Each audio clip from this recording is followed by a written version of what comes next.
राष्ट्रपति चुनाव में बीजेपी से बगावत करेंगे नीतीश कुमार। बीजेपी को नीतीश का संदेश, उम्मीदवार चयन में जेडीयू की पसंद का रखे ख्याल। मनमोहन सिंह और शरद पवार ने विपक्ष का उम्मीदवार बनने से किया इंकार। विपक्ष के दावेदारों में फारूक अब्दुल्ला, गुलाम नबी आजाद और एचडी देवगौड़ा का नाम। राष्ट्रपति चुनाव में विपक्ष की मुश्किलें बढ़ती जा रही हैं। एक और बीजेपी के राष्ट्रीय अध्यक्ष जेपी नड्डा और केंद्रीय रक्षा मंत्री राजनाथ सिंह सर्वसम्मति के नाम पर विपक्षी दलों में सेंधमारी की कोशिश में जुट गए हैं, तो दूसरी ओर विपक्षी दलों की ओर से भी एनडीए में सेंधमारी की कोशिश की जा रही है। दोनों ही कैंपों में धड़कनें बढ़ी हुई हैं। फिलहाल दोनों ही पक्ष बराबरी की स्थिति में दिख रहे हैं। बीजेपी को कुछ बढ़त जरूर मिल रही हुई है, लेकिन नीतीश कुमार बीजेपी की मुश्किलें बढ़ा रहे हैं। उनके बयान इशारा कर रहे हैं कि वो गठबंधन देखकर वोट नहीं करेंगे, बल्कि उम्मीदवार को देखकर वोटिंग में हिस्सा लेंगे।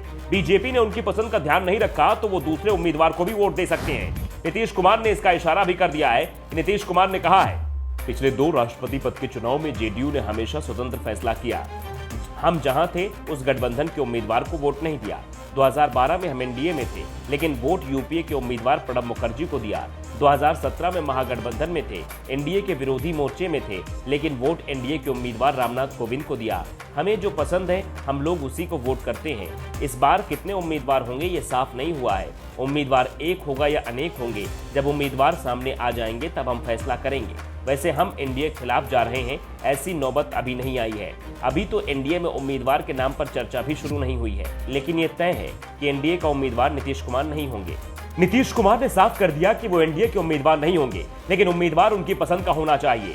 पसंद अगर विपक्षी दल का उम्मीदवार हुआ तो वो पाला बदलने में भी देर नहीं लगाएंगे। नीतीश के बयान ने एनडीए की मुश्किलें बढ़ा दी हैं, तो दूसरी ओर महागठबंधन में भी कुछ ठीक नहीं दिख रहा है। सबसे बड़ी दिक्कत उम्मीदवार चयन को लेकर बनी हुई है। ममता की पसंद मनमोहन सिंह थे, लेकिन मनमोहन की उम्र और स्वास्थ्य को लेकर कांग्रेस ने ही पसंद को खारिज कर दिया।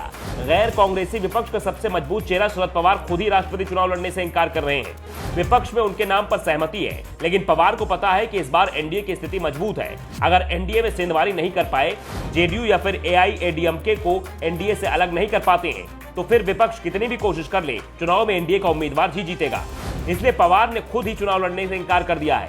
उन्होंने कहा कि मैं दौड़ में नहीं हूं, मैं राष्ट्रपति पद के लिए विपक्ष का उम्मीदवार नहीं बनूंगा। दरअसल पवार के नाम पर कांग्रेस ने भी सहमति दे दी थी। आप भी पवार के साथ दिख रही थी।